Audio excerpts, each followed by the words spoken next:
नमस्कार। Uday classes A to Z solution में आप सभी शिक्षक साथियों का हार्दिक स्वागत है। आप सभी शिक्षक साथियों के लिए एक बहुत बड़ी खुशखबरी है कि विधान परिषद में शिक्षा मंत्री चंद्रशेखर ने की घोषणा।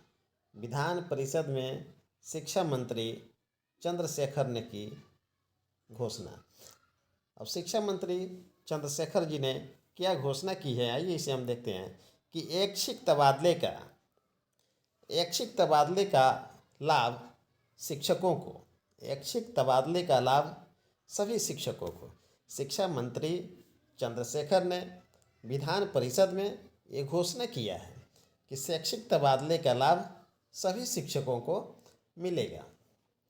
हालांकि शिक्षक तबादले का मामला वर्षों से चला आ रहा है और बिहार सरकार हमेशा से घोषणाएं करते आ रही है वर्षों से कि नियमावली पे कार्य हो रहा है, अब शिक्षकों का तबादला होगा, सॉफ्टवेयर बन करके तैयार हो रहा है।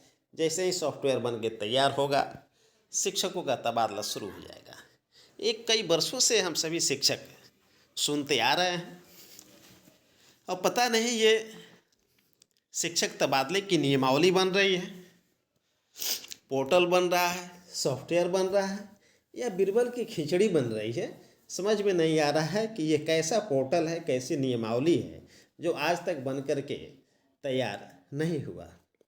खैर कोई बात नहीं, चलिए फिर भी हम देखते हैं कि शिक्षा मंत्री जी ने शिक्षकों के लिए क्या कहा विधान परिषद में। आइए देखते हैं। शिक्षा मंत्री जी कहते हैं कि शिक्षा मंत्री डॉक्टर चंद्रशेखर ने कहा है, शिक्षा मंत्री चंद्रशेखर ने कहा है कि अब सभी कोटि के शिक्षकों को ऐच्छिक स्थानांतरण यानी तबादला का लाभ मिलेगा। वे शुक्रवार को विधान परिषद में भाजपा सदस्य डॉक्टर प्रमोद कुमार के सवाल पर जवाब दे रहे थे। भाजपा के विधान परिषद सदस्य डॉक्टर प्रमोद कुमार ने ये सवाल जो से किया था, उस सवाल के जवाब में हमारे शिक्षा मंत्री डॉक्टर प्रोफेसर चंद्रशेखर जी ने ये जवाब दिया और उन्होंने कहा कि ऐच्छिक स्थानांतरण तबादले का लाभ सभी कोटि के शिक्षकों को मिलेगा। उन्होंने कहा कि नगर निकाय और पंचायती राज संस्थाओं के शिक्षकों और पुस्तकालयाध्यक्षों की नियुक्ति नियमावली 2020 में दिव्यांग शिक्षक, पुस्तकालयाध्यक्ष, महिला शिक्षक को अंतर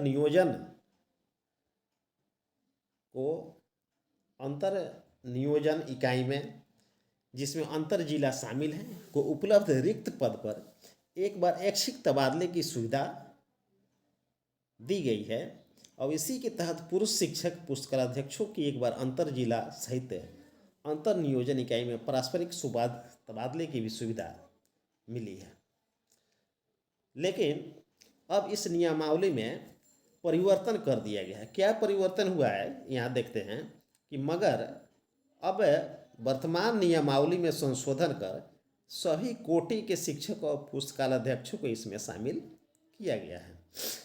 यह स्थानांतरण नियमावली 2020 में सिर्फ महिला शिक्षक, शिक्षिका और दिव्यांग शिक्षक और पुस्तकालयाध्यक्ष को ही अंतर नियोजन इकाई और अंतर जिला स्थानांतरण की सुविधा जो सो प्राप्त थी, तो अब इस नियमावली में परिवर्तन कर दिया गया है और अब इस नियमावली में आपको सभी कोटि के शिक्षकों और पुस्तकालयाध्यक्षों को इसमें शामिल किया गया है।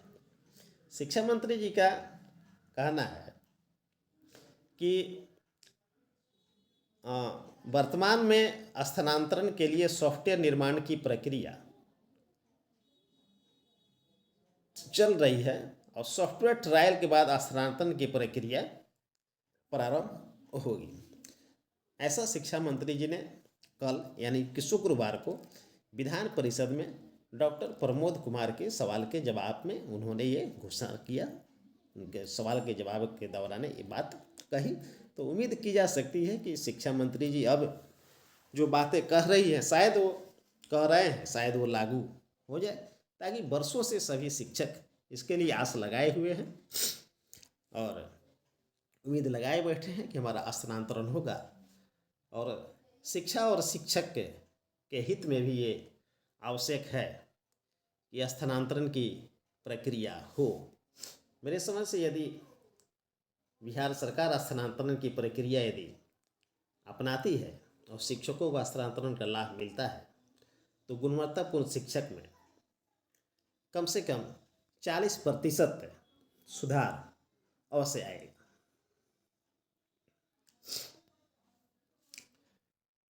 इसके लिए प्रत्येक जिलों में अपीलीय प्राधिकार का भी गठन किया गया है। जिलों में अपीलीय प्राधिकार गठित शिक्षा मंत्री जी ने कहा कि जिले में अपीलीय प्राधिकार का गठन कर दिया गया है। सभी जिलों में अपीलीय प्राधिकार का गठन कर दिया गया है। शुक्रवार को शिक्षा मंत्री डॉक्टर चंद्रशेखर ने विधान परिषद में इसकी घोषणा की।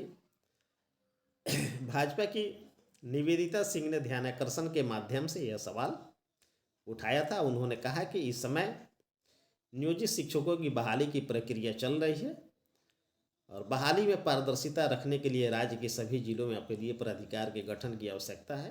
और शिक्षा मंत्री ने कहा कि 31 जनवरी को शिक्षा विभाग ने प्राधिकार गठन की अधिसूचना जारी कर दी है। इसके तहत बिहार न्यायिक सेवा के 33 और बिहार प्रशासनिक सेवा और के सभी रिटायर्ड अधिकारियों को जिला अपीलीय प्राधिकार के पीठासीन पदाधिकारी के रूप में नियुक्त किया गया है। विभागीय स्तर आदेश के तहत इन रिटायर्ड अधिकारियों का एक जो सभी शिक्षकों की जो बहुत प्रतीक्षित मांग थी स्थानांतरण की, तबादले की, उसे कल शिक्षा मंत्री जी ने विधानसभा में घोषणा किया, बताया। अभी भाजपा सदस्य डॉक्टर प्रमोद कुमार के सवाल पर मंत्री जी ने ये जवाब दिया। मंत्री जी ने कहा कि सॉफ्टवेयर बनने के बाद तबादले की सुनवाई होगी। अब यह देखना काफ़ी दिलचस्प होगा कि आखिर ये सॉफ्टवेयर बन करके कितने दिनों में तैयार होता है। ये कहा जा सकता है कि ये शिक्षा विभाग का जो शिक्षक तबादले का जो बीरबल का खिचड़ी रूपी जो सॉफ्टवेयर है, ये कितने दिनों में बन करके तैयार होगा और कब सभी शिक्षकों का तबादला होगा, ये बहुत ही दिलचस्प होगा देखना कि बिहार सरकार कितनी जल्दी सॉफ्टवेयर बना करके तैयार करती है और शिक्षकों का स्थानांतरण करती है। चलिए, आप सभी का बहुत बहुत धन्यवाद। अगले वीडियो के साथ हम फिर उपस्थित होंगे। तब तक के लिए नमस्कार।